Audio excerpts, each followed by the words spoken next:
raise cattle, but really my job is to increase diversity, build a healthier ecosystem, and to build healthy soil, to rebuild soil on this degraded piece of former grassland that we have. All right, here we are again, folks. Episode 280 something. We've lost count, but welcome to the Switch for Good podcast. We're so glad that you decided to join us. We have a very special guest today.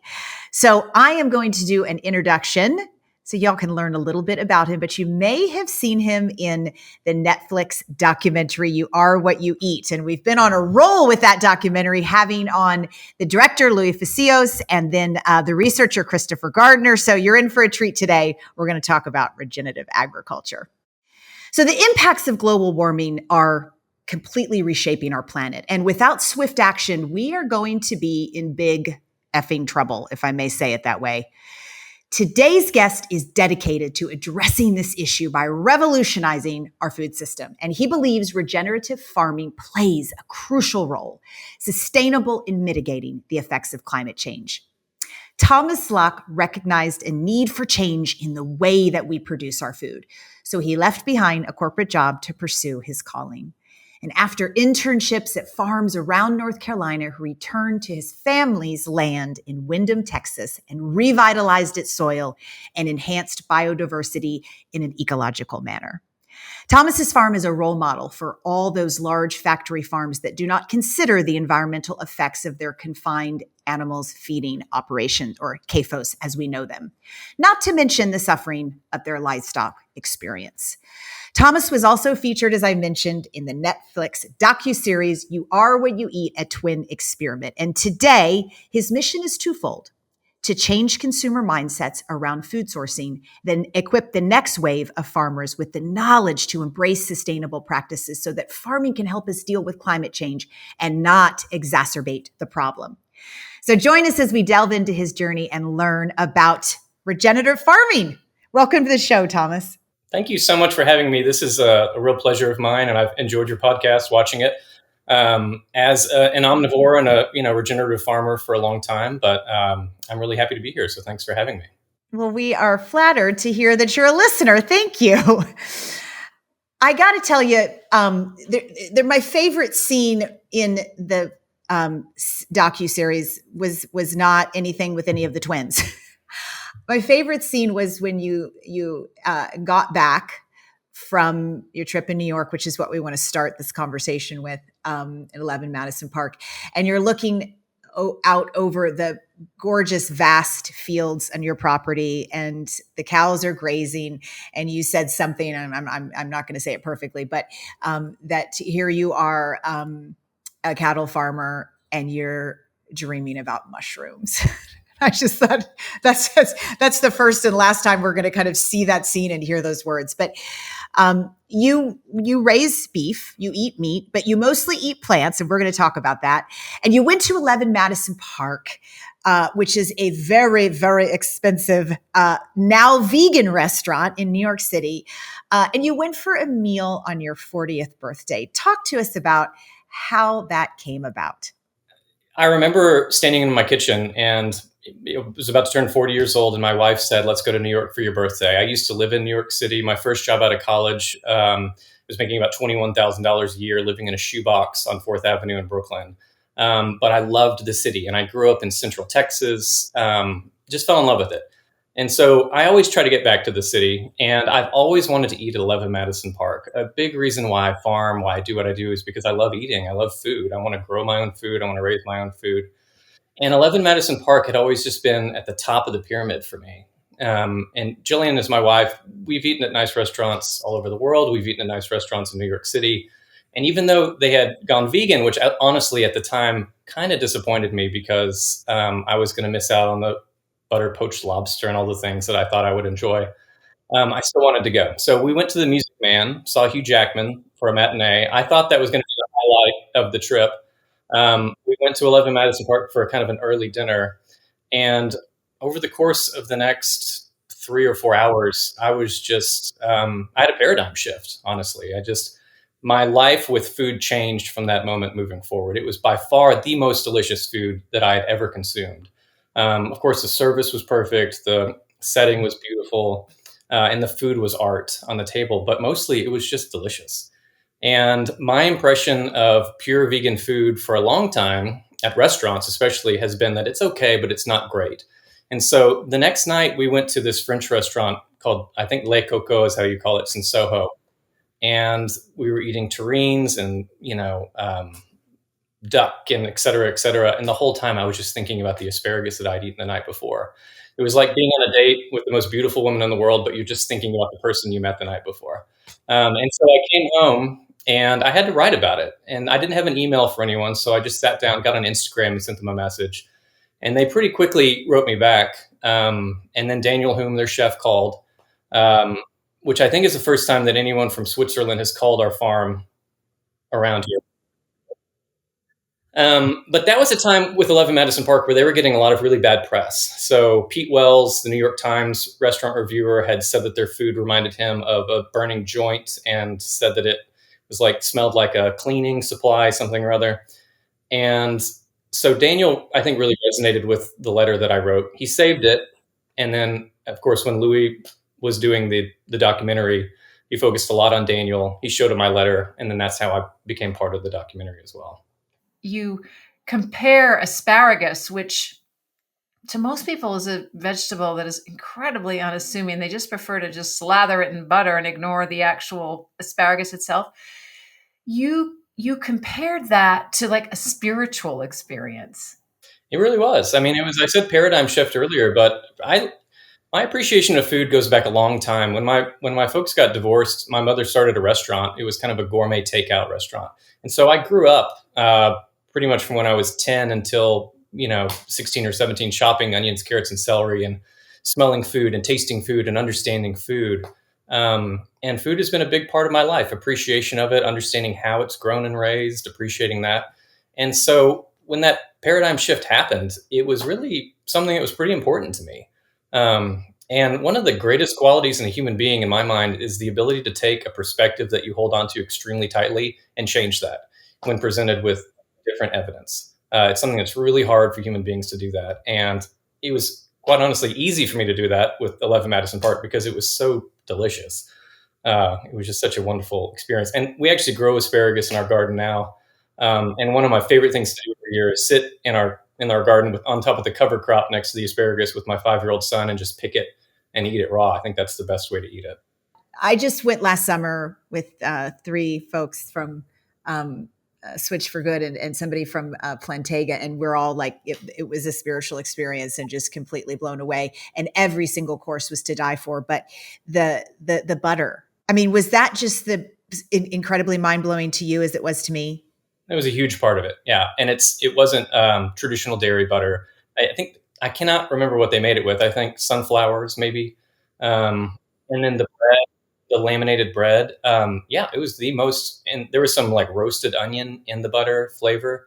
It was the most delicious butter I've ever had by a mile. I would have been fine if I just had the bread and butter. Yeah. Like that, Yeah. that was so mind blowing. I don't even need any more of the rest of my life, and I could courses. only eat one thing. It would probably be that bread and butter. Okay. We're on the same page there. Yeah.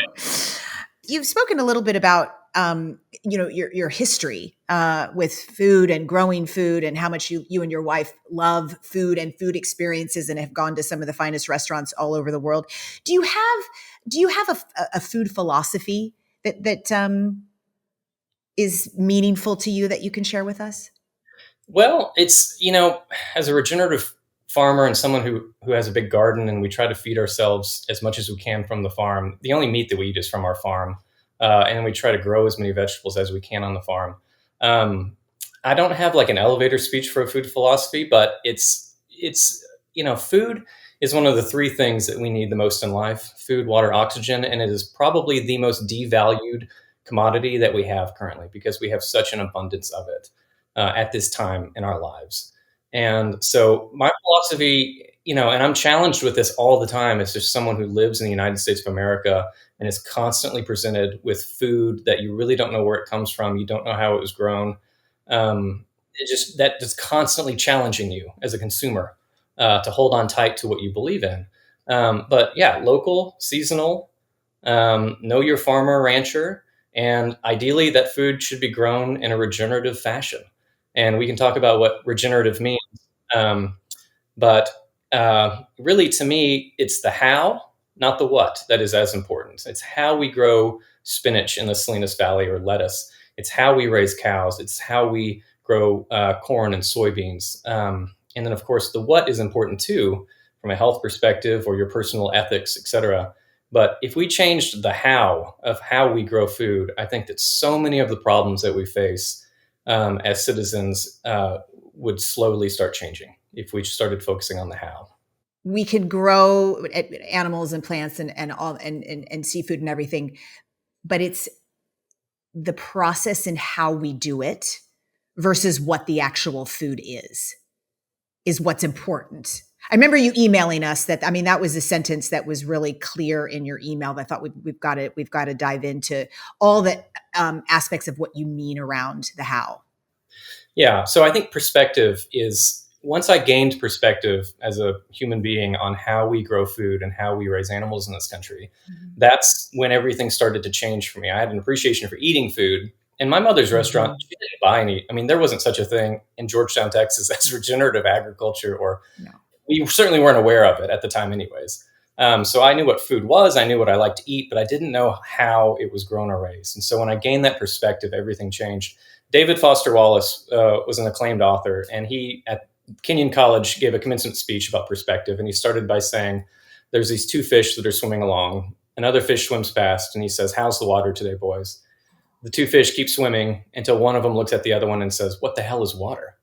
Which is all to say that sometimes the most important realities, the most obvious realities, are the hardest ones to see and to talk about.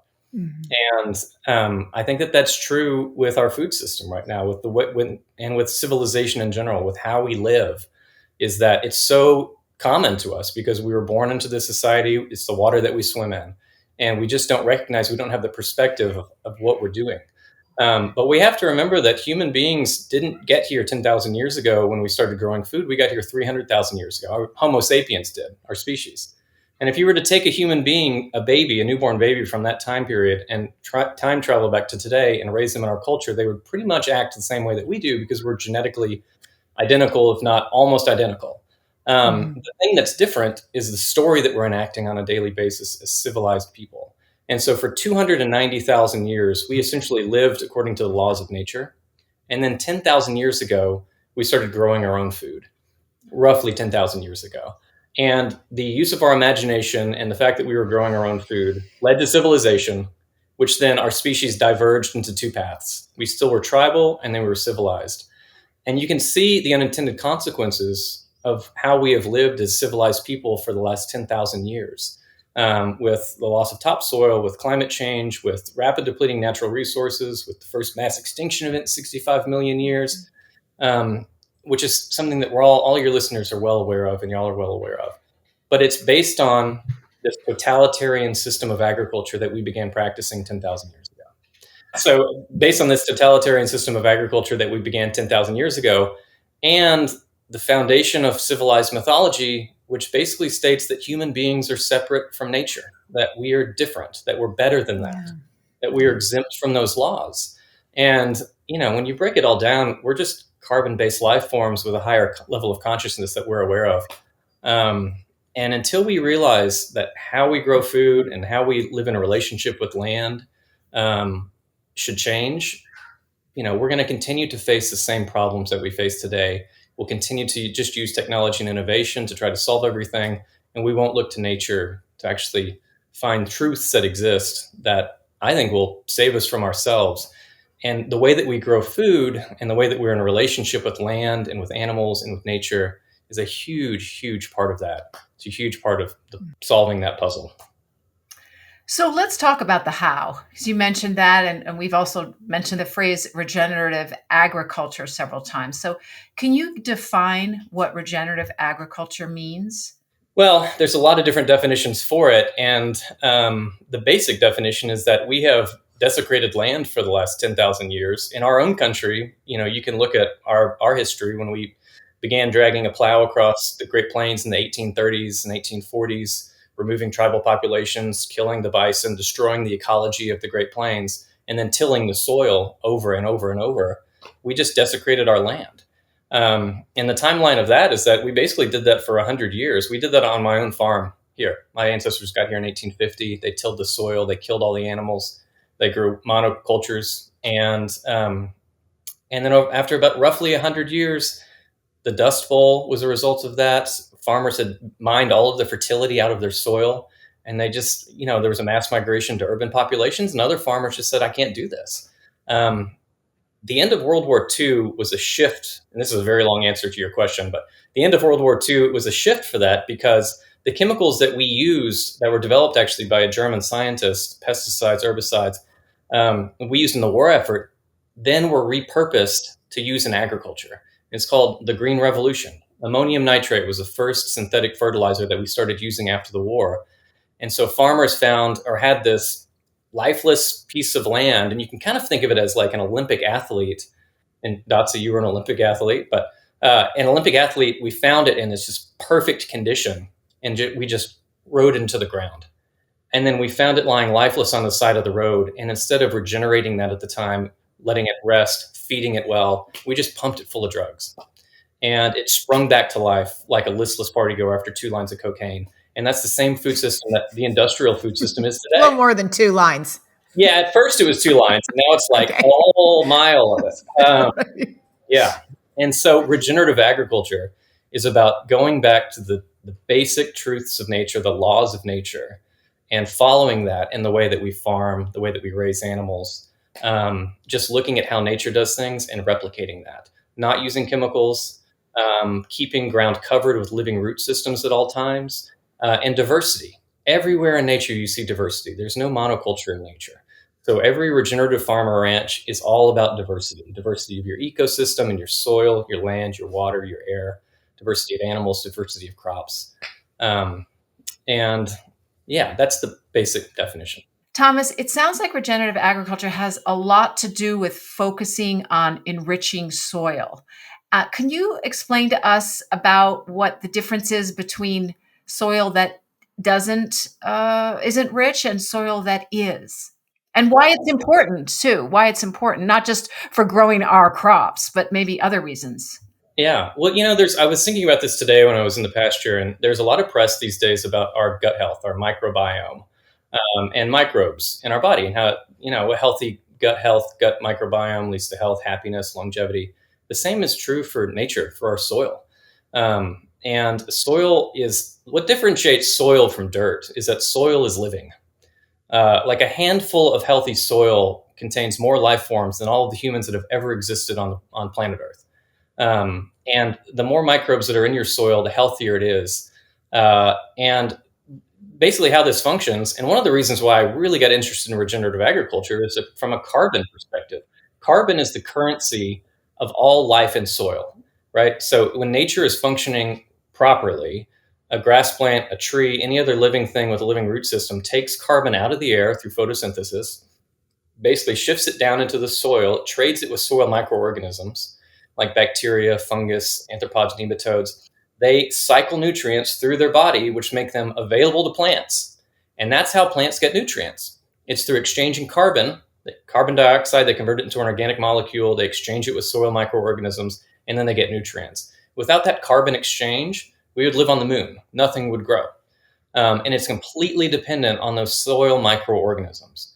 And so just like our bodies are dependent on microorganisms to digest food, like our bodies don't digest food. Bacteria in our stomachs digest food for us. That's the same for soil. It's how plants grow. And the problem with industrial agriculture is that it essentially just skips that entire biological process and replaces that with chemistry, with chemical solutions. And so that's happened after World War II. We had depleted all of the biology of our soils. We came in and we just used chemical solutions for that, which is what we still do today. And those chemical solutions, people say that they're replicable and that's scalable. I disagree. I think that the only scalable form of agriculture is one that is focused on biology, because nature is living. Nature is a biological system. It's not a lab. And we cannot continue to just rely on chemicals indefinitely to grow our food. And so that's the how part. And so, yeah, regenerative farmers and ranchers, soil is it. I mean, I raise cattle. But really, my job is to increase diversity, build a healthier ecosystem, and to build healthy soil, to rebuild soil on this degraded piece of former grassland that we have. I have a question about that specifically. So, another word for, or words for regenerative agriculture, like holistic management. Mm-hmm. And from what I understand, the umbrella term, more specific, is rotational grazing. And I watched the TED Talk by Alan Savory that he gave. And as it relates to the cows and their experience, because us as vegans, we're going to want to understand that better from Mm-hmm. you. He says he shows uh, like gives a visual description, and he has a square, and he has, this is not regenerative ag, this is just the cows all in this one square, and then he cuts the squares into four, and he puts all of them in 1/4 of that space they were in before. And so he said it's about keeping animals in tightly packed areas, and then he says like they used to be in nature. And I didn't know what he meant by that. I mean, I thought the buffalo roamed quite a many miles a day in nature before we farmed them. So do you know what he was talking about that? And then also I want to understand, are they in more tightly packed areas? Like, is that how regenerative agriculture works? The how, as you speak about. That is a method that certain farmers and ranchers use with cattle and other ruminant animals, such as sheep or even goats, is called mob grazing or multi-paddock grazing. And what he was talking about with the density was that the buffalo stayed pretty close together. So the predators would surround them and they would stay close together. And then, of course, they had the entire Great Plains to actually, before that, they had the entire country. But they'd move in packs. They'd move in packs, yeah. But they had a lot of space to move. Okay, got it. And so in order to replicate that, considering there's this concept of private property and I can't just let my cows go all over the state of Texas, we have fences. So we use this something called polywire. It holds a little bit of an electric charge, and I manage to shock myself every single day with that. And you just kind of jump back a little. It doesn't really hurt that bad. But the cows respect it, and you move them in these paddocks to new grass every single day. And so that's how you replicate it. And that's a challenge because you want for the cattle to be getting everything that they need. You're also trying to heal your soil and trample grass into the soil to build your organic matter, et cetera. But Joel Salatin said it best with animals, and this is true for humans as well, who are animals, is that his goal as a regenerative farmer was to bring out the pig in the pig, or to bring out the cow in the cow. And that's basically saying to allow that animal to express its natural characteristics, to be that creature that it was created to be. And the idealist in me struggles with that a little bit because, cattle, like bison, were created to be free and ranging in the wild. And we don't have that system anymore. We just don't live in that world right now. And so as farmers and ranchers I'm trying to regenerate an ecosystem. How do we do that? Allow that cow to be the cow it was created to be, and try to mimic nature. That mob grazing, multi-paddock grazing, holistic management system is something that makes sense to a lot of us. So let's talk more about how cattle help, because I've heard you and other regenerative farmers say that cattle are integral to rebuilding soil and the grasslands. So you say that soil is the biggest carbon bank on Earth. And that cattle can help make the soil richer. Can you explain why? Because my understanding is that the grasslands don't sequester as much carbon as forest, for example. And so if we're really serious about climate change, wouldn't the real answer be not having cattle on this land, but letting the grasslands go back to nature, go back to the way they were, and capture the carbon at 2 to 4 times the rate in forest soil? Well, it's a great question. The farm that we're on right now is a native grassland for thousands of years before my family came out here and started tilling the soil and growing crops. It's my goal to regenerate that soil and rebuild that grassland, to bring back that ecological diversity. And grasslands evolved with grazing animals. So the reason why when farmers dragged their plows across the state of Iowa, what was going to become the state of Iowa way back when, and the soil was so rich, and the soil out here was so rich, was partially in large part because of grazing animals. Because they would eat the top half of the grass plant, they'd stomp the rest into the soil, they'd leave behind this rich fertilizer, and they would let it regrow. And so an increase in 1% organic matter allows 1 acre of soil to hold an additional 20,000 gallons of water and sequester an additional 10 tons of carbon. The organic matter out here, when my family got here, was probably around 10%, 8 to 10%. When we first got out here and measured the soil, it was 1.5%. Now it's at about 2.5 to 3% because of regenerative grazing. And so we are sequestering 15 more tons of carbon per acre because of diverse grass species, constantly keeping it covered, not using chemicals, and by using grazing animals. And they're part of the solution. They're not the only part. So it's not a monoculture of cows out here. We have deer and wild turkeys and monarch butterflies and migrating birds and an ecology that builds that. But this is a grassland. It's not a forest. It's actually a post-oak savanna. So we have grassland, we have oak trees, we have pecan trees, and that's just what this part of the world is. And so a lot of industrial cattle ranchers will cut down every tree on their farm because they think that grass doesn't grow under trees or something. I'm planting trees, and so it's diversity is everything. We can try to build an environment that's not necessarily natural, or we can just allow nature to be nature, allow grasslands to be grasslands, stop cutting down forests for grazing and for, growing crops, and just try to foster diverse ecosystems based on, where we live. But this is a historic grassland. And I'm actually not sure what the stats are on how much carbon we can sequester in grasslands versus in woodlands. You're probably right on that, but I'm not agree with that. Yeah. We don't need to quibble over the specifics, but the general idea. Have you ever felt trapped in a cycle of stress and sleepless nights? I know I have. But since I've added Magnesium Breakthrough to my nightly routine, no joke, I've been able to quiet my mind, fall asleep fast, and stay asleep longer. And what sets this supplement apart is that while other magnesium supplements, and certainly all the other ones I've tried, and I've been taking magnesium for years, while all the other ones only give you 1 to 2 forms of magnesium, Magnesium Breakthrough contains all 7 forms. So, I never even heard of this.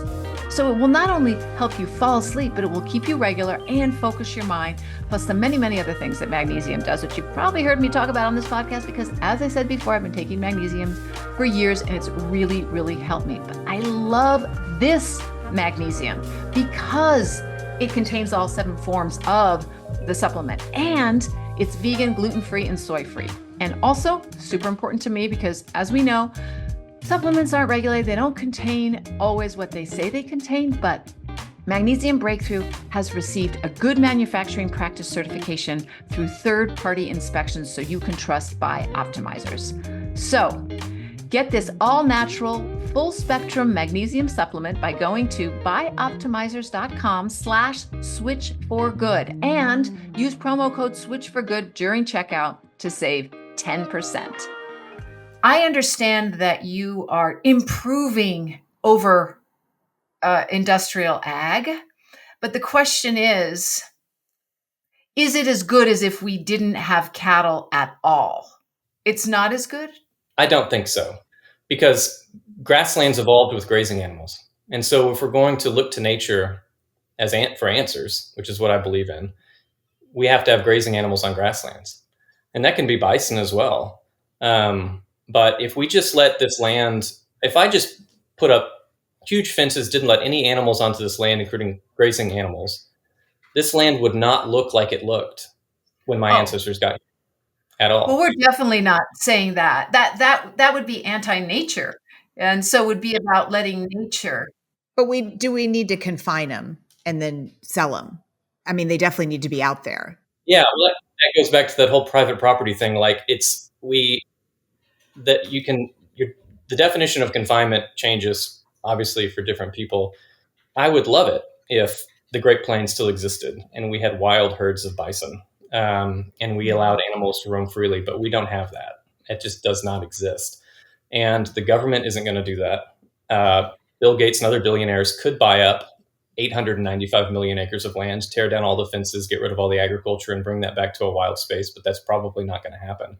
So in my mind, I am rewilding this area. I'm doing it in a way that with cattle that also makes money. If I didn't have to sell the beef, I might not. I might just use cows to rebuild this ecosystem. But money plays into that as well. And so the best way to do that is to sell the product. And like you said earlier, like I do eat meat from the farm. I eat mostly plants. I enjoy eating plants. But our diet is diverse, and I believe in eating that as a protein source. But mostly the reason why we have cattle out here is to try to rebuild this grassland in harmony with the truths of nature as I see them. And that's just by looking at how it was for thousands of years before we got here. You believe that we need to change our food system, but I've heard you also acknowledge that regenerative agriculture, while being better than industrial agriculture, will not feed the 8 billion people on the planet who want all this meat, because it would take so much land to graze cattle. I mean, we wouldn't be able to do it. We'd need several planets. Yeah, it's true that if we maintained the current level of meat that we eat around the world, which I think in America it's something like 268 pounds of meat. That changes every year. There is no way that we could feed the world with regenerative meat production. But that's not to say that we should just stop there. It's not either a 268 or zero. We have to eat less meat.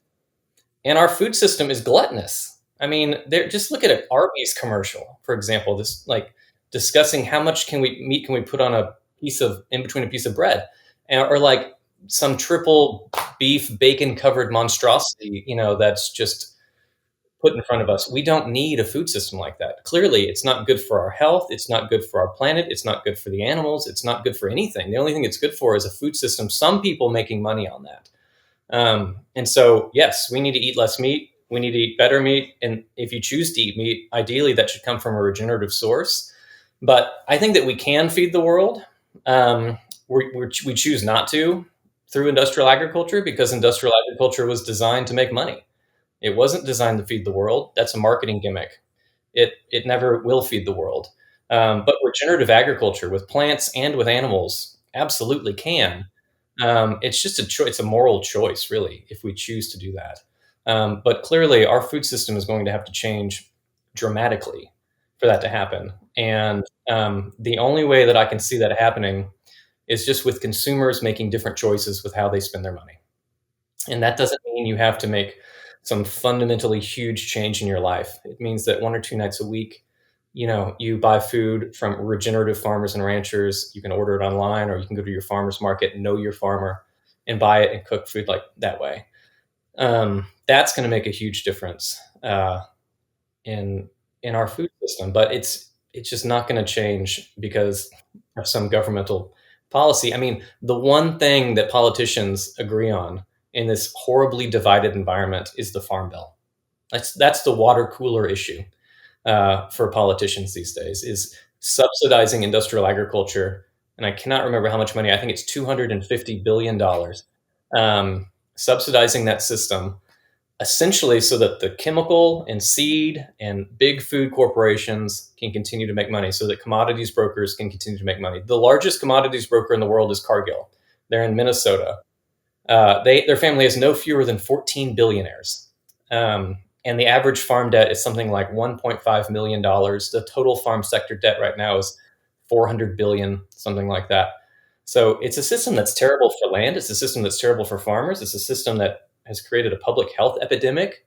We have almost no groundwater left because of this system. We have poisoned rivers and waterways. I mean, you could go on and on about it.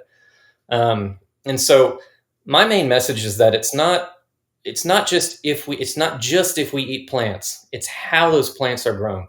It's how those animals are grown, and embracing the diversity of nature. Grasslands have grazing animals. We need to keep grazing animals on grasslands. If you're growing vegetables, keep the land covered with cover crops all year. There's other ways. You compost, not chemicals. There's regenerative ways to fix these problems. It's like the government and big meat. And they're also it seems like they're trying to keep people fat, sick, segregated, pushed down, unable to afford it. Because I'm understanding much better than I had in the research that about regenerative agriculture. I really get what you're saying. I mean, it's sinking in, but the question remains for me on: is it a solution for everyone or for the 1%? And you'd probably like, I mean, it to be a solution for everyone. But the reality is, more than half the country lives in complete food deserts, right? They don't even have access to be able to purchase the meat that you sell. And I'm assuming it's more expensive, like your beef, than definitely probably than the McDonald's hamburger, but like the factory farmed steak that's in, Albertsons or whatever grocery store.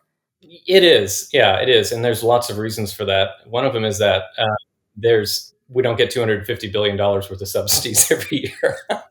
And also, ironically, you don't see any of that money as a farmer, as a meat farmer. No, there's some conservation programs that I could take part in that might do some cost share for planting more seeds, whatnot. But no, I don't get any of that. I mean, as a regenerative farmer or rancher, you're required to be a marketing expert, a vet, a biologist, an ecologist, blah, blah, blah, blah, blah. It just like, it goes on and on. Industrial farmers sit on a tractor, they plant, they harvest, somebody buys it on the commodity market and it's done. Or if you're raising cattle, you take them to a sale barn and you come home with a check. So the system just isn't set up for regenerative farmers. But I live in a food desert. The only restaurant within 10 miles of me, there's two. There's a Tex-Mex restaurant and a gas station that sells Hunt Brothers pizza. And that's it. And there's a Dollar General for a grocery store. Otherwise, you have to drive 15 miles away, which is what we do. 15 for a grocery store, more like 60 or 70 for like a Whole Foods. But all of my neighbors have access to the food that I grow and the raise. And there are other regenerative farmers. You can throw a dart in the United States, and within 50 miles, you can pretty well find a regenerative farmer or rancher. And it's about having people redefine how they buy food.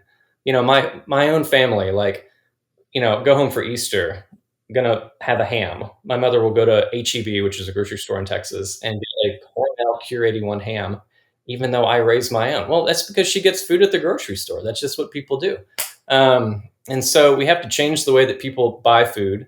And then, of course, the more you have of it, the lower the cost gets. So if we have more aggregation, distribution facilities, the price of regenerative food will go down. And then more people will start farming this way. I don't think that most industrial farmers and ranchers do it because they philosophically love doing what they do. They do it because that's the only way that they know how to farm. And so if you incentivized it and gave them a reason to farm differently, they would. I love your point that even people who eat plant-based need to be part of this regenerative agriculture, and that we can't just sit back and go, well, we don't eat animals and they are cattle are bad for the climate, and we are innocent, because supporting industrial ag with the vegetables we buy also depletes the soil incredibly. So I love that. Will you tell us a little bit about the Dotsie touched on it, but how you take care of your cattle differently? Because I understand that your cattle get to graze much longer, live much longer than, and that drives the costs up. And also you're not confining them in such small spaces. You're trying to let them graze, but not overgraze. So you can't have as many cattle at all. Right. Yeah. Stocking density is incredibly important. If I overgrazed all of this land, nothing that I'm doing right now would matter. And that's hard to do in Texas. I mean, the last 2 summers have been the second and third hottest and driest on record. But yeah, I mean, the industrial cow is born on a farm, so that's a good thing. And then it is with its mother for about 6 to 9 months. It gets weaned, it gets shipped to a sale barn, and then at the sale barn it goes to a feedlot, right? On a cattle car. And then y'all all know the story of feedlots. I mean, they're just eating this highly caloric food in this terrible environment. And then by the time they're about 16, 18 months old, they're killed. And so not exactly an existence that I would like. Cows on our farm are born on the farm. All of our mama cows, except for two, were born on the farm. They've all lived here their whole lives. I keep the calves. The calves are with their mamas right now. I've been with them for a year. They're going to be with them for another 6 months. And so some of the mothers have naturally weaned their calves. Some of them are still nursing. But after a certain point, a calf and a mama cow really don't need each other. They just like each other and they want to be with each other. And so I don't ever really wean the calves until I put the bull with them, and then I take the heifers off so they don't get bred, and keep them in a paddock or pasture, multiple pastures. I move them like I do with all the other cows. And then ideally, I think that a grass-fed animal should be alive for at least, it's going to sound like not a lot of time, but for 30 months, 36 months. And an industrial cow is, like I said, 16 to 18 months. And as far as, suffering, nature is a pretty wild and unforgiving and cruel place. And there's a lot of calves that freeze to death when they're born in the winter. There's a lot of calves that don't figure out how to nurse and they die of starvation. There's a lot of calves that are killed by predators. So we have to remember that nature isn't this idealistic place. It's not a place that just is happy with sunflowers where animals are just, and I have to remember that too when I see an animal suffering, because it breaks my heart. Like, the worst part of my job is taking a cow in to be processed. It's emotional for me. I believe in it ethically because I believe in what we're doing, but it's hard for me emotionally. But raising the animals the way that we do, we actually help them live a life that they don't suffer on this piece of land. They're allowed to be the animals that they were created to be. And then in doing, of course, we're regenerating the soil, we're sequestering carbon, we're rebuilding an ecosystem that humans had previously destroyed through their totalitarian system of agriculture. And so we have 895 million acres of farmland in this country.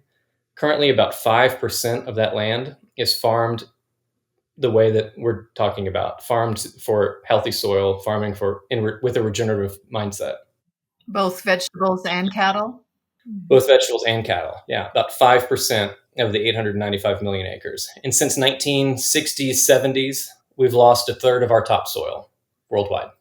So this natural resource that took hundreds of thousands of years, millions of years to create, we've lost a third of it since 1970. And so, in carbon, soil is the largest carbon bank on Earth. Right now, all of the carbon that we're emitting, about half of it is getting sequestered by soil. So without that soil, we would really be up a creek right now as a species. And if you can imagine regenerating that soil, taking it from a 1.5 or 2% organic matter back to that 8% organic matter, we could sequester and store enormous amounts of carbon. We could hold enormous amounts of water. We could mitigate drought. We could mitigate flood. We could slowly start rebuilding our aquifers. There's just so many wonderful solutions embedded in changing the way we grow food and we raise animals. And, I might need to put some tinfoil on my head when I say this, but until we start embracing the truths of nature and remembering that we are connected to this planet as a species, we are going to continue to shoot ourselves in the foot over and over again with these supposed solutions for the problems that we've created. We are with you there. But what about the fact when people say that cows emit a lot of methane through their burps and their feces? How does that, are cows the best answer for grazing? Well, yeah, because they're ruminant grazing animals. All ruminant animals are grazing animals. So that means they have four stomachs and they burp and they, emit methane. So sheep, bison, goats, deer, cattle, they all emit methane. The problem with cattle is that we raise too many of them and we put them in feedlots, in my view. And, you have to remember that Lewis and Clark weren't delayed for days on end by miles of confined animal feeding operations when they went across the Great Plains. They were delayed by miles and miles of herds of grazing animals that were building the ecology of a grassland, supporting that ecology. And so, the methane part is something to consider. But if we had fewer cows, which we would require if we raised them regeneratively, we could not raise as many cows. We would not have as big of a methane problem. Other methane problems are from food waste, from wetlands, and from just leaky pipes in oil wells. Like, if we just had basic plumbing on oil wells and natural gas pipes, we could get rid of a third of the methane emissions.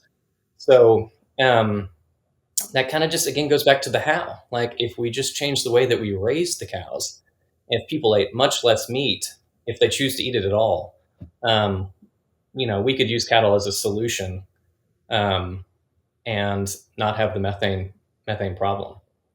Thomas, you said that industrial cows get taken to a sale barn and the farmer goes home with a check. And I've been a part of that process when I was writing a story for a rescue and kind of saw how that exchange unfolds. It's very unemotional, it seems to be anyway. And you mentioned that the end of the cows on your farm, the end of their journey is emotional for you. How are your cows killed, and when on their journey do you say goodbye? Well, I take them to a local processing plant, one of two, and it's very small. So they're not crammed into a small container with a whole bunch of other cows. But it's not a good process for the cow. I mean, it's the first time they've ever left the farm. They're on a trailer. They go to a place that they're not familiar with. And then they go into a room, they turn the corner, and they're hit with a stun gun, which immediately kills them. They don't shoot them with a gun. If you've seen the movie No Country for Old Men, it's what the villain in that uses to kill people. It shoots something out and it comes back. And so lights out. It's, immediately black. The cow just goes down. If the person has a perfect shot, or is it like in a tool from the ceiling, or like? Well, but Yes. luckily, if it's a smaller processing plant, they don't have the stress to try and have to kill a cow every 2 seconds, right? Yeah, they're not hanging upside Okay. down and bled out, and then they turn a corner, which is kind of a Temple Grandin design, and then the lights go out for them, and they are incentivized to do it right because the inspector won't allow us to sell beef if that cow was shot incorrectly. But when I say goodbye to the cows is when I drop them off. I mean, when I'm trying to get them in the trailer, when I'm loading them, I'm trying to be as quiet as I can. Almost every farmer with cattle, they're yelling at them. They've got these shock rods that they hit them with, or hot shots is what they call them. They're trying to intimidate the cow. I found it a lot more effective to be patient and to be quiet and to encourage the cow to get on the trailer. It's calmer. The beef is going to taste better because it's not stressed out, and it's obviously the welfare is better. Um, but I'm wanting to get that cow on the trailer. Once I get it on the trailer and I get to the processor and I back it up, I'll generally say a prayer or a thought for it. And that prayer is often just have peace, just be calm, try to have peace. And I have no idea what the consciousness of a cow is. I've never been a cow, but it's a sentient creature. It's an animal, just like we are. And so, and I can see that it's in a new place and it's stressed. And so I just hope that it's calm and relaxed, and then I'll drive off. And that's that after that. But it's more emotional for certain cows than others. There's certain cows that I'm more fond of for whatever reason. But yeah, that's that. And I've thought a lot about just being a rancher. You have to think a lot about death, and everything dies. There's not one food system that exists. Even regenerative vegetable production includes death. And the way that I farm out here, the way that I raise animals increases life. It's exponentially increasing life in our soil, on land and water and the air. And I value that, and the way that I make money is to sell these cows, which is just a product of the way that we survive. And also, people are going to eat beef. I believe that. I don't think that everyone's going to adopt a plant-based diet. Some people choose to eat beef. I choose to eat beef. I want for people to eat beef that's raised a certain way, that's contributing to solutions, and that those cows are raised in a way that brings out the cow in the cow, like I said, that allows them to express their natural characteristics. So it's not, there's just not any easy solutions in life. There's no perfect solution to that. So No, our system is set up for capitalism. So it's the 1 or 2 percenters that it's just what we were talking about earlier, and the depth of that corruption and disruption. And that all has to be fixed for people to have access to what you're doing. So can we just end on something where you're talking about soil again?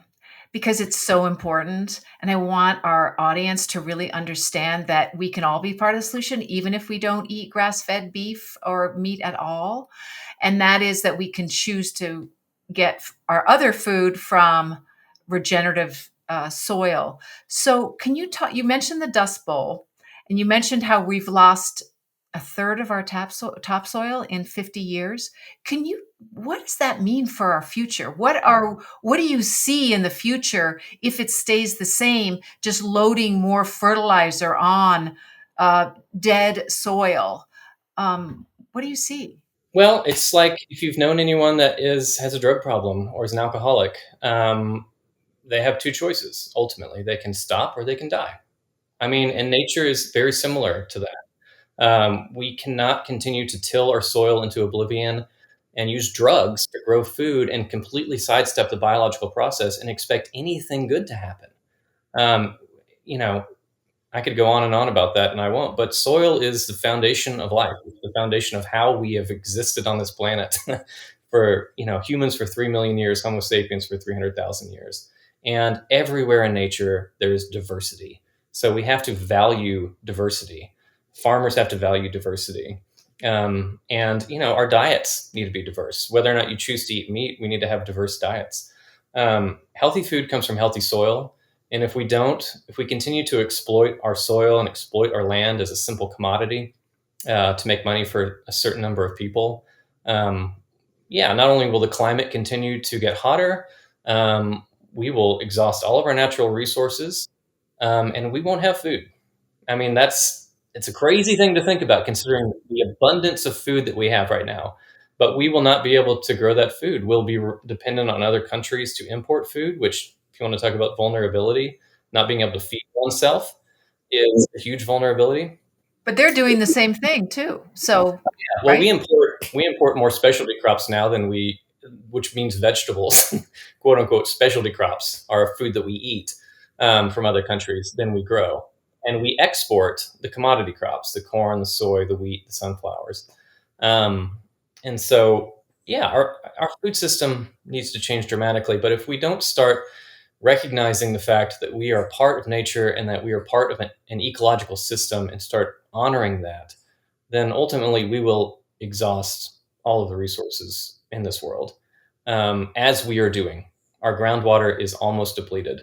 We have lost a third of our topsoil. It takes 100 years to build 1 inch of topsoil. Um, yeah, we are cutting down forests. We are in the first mass extinction event in 65 million years. People are kind of immune to hearing these terms because we hear them so often. But there's another way to do it. There's another way to live. What we've been doing for the last 10,000 years is a story that we're enacting. It's just a story. We can change that story. And the best way to do that is just slowly changing the way that you spend money. You should grow your own food, a little bit of it if you can. Teach your children to think for themselves and, consume better, which is what y'all's podcast is all about. It's what y'all talk about all the time. And so you don't have to be perfect, but make small changes. If you choose to eat meat, try to eat less of it. Try to eat it from a regenerative source. And so those are just the small changes that we need to make to really reverse this bad pattern that we're on. Thomas, we have so much more in common than we don't. I'll speak for myself and not Alexandra, but so many philosophies aligned, and it's putting the power in our hands. Like, I just love what you ended with, because I don't know. I mean, we have a bill in Washington, and even getting that to see the light of day is like, we're 3.5 years in. So changing that gigantic system, it's like the bus, right? That you're trying to just turn even a quarter of a degree. I mean, it's just, I don't know what the solution is. Haven't come up with it, but the solution of it starts with us. And we do have a choice. Luckily, we're not in a food desert, and we have some options, monetarily. And so the power is in our hands to buy entirely locally, totally of our farmers market, know where our food comes from, make smart choices. And I love that you ended on that. Thank you. You're welcome. It's been a pleasure. I think the key is to make it more convenient, to make this food more convenient. And that's going to start with people who really do care, going out of their way to buy that food, regenerative plants, regenerative meat. And then when people start growing that movement, then it can become more convenient to people who want to go to the grocery store and just buy something. And I think that key is but first we have to have people who really care prioritizing that and going out and spending their money differently. Well, you speaking makes people care. So thank you for sharing Yeah. everything with us so Thank you. much. It's learns a lot. Yeah. Us plant shoppers really have to watch it because there's a lot more glyphosate in our plants than there is in beef. So I mean, we got some work to do because I'm the first one that'll do something easy and, you know, even just go to Whole Foods and you know, that doesn't come from my local farmer. So, okay. Yeah. It's going to be better. It's yeah. the how. It's the how. It's the how. It's the how. All right. Well, thank you all very much. This has been a really fun way to spend an afternoon. We agree. Thank you so much. Thank you you so much. Stay on.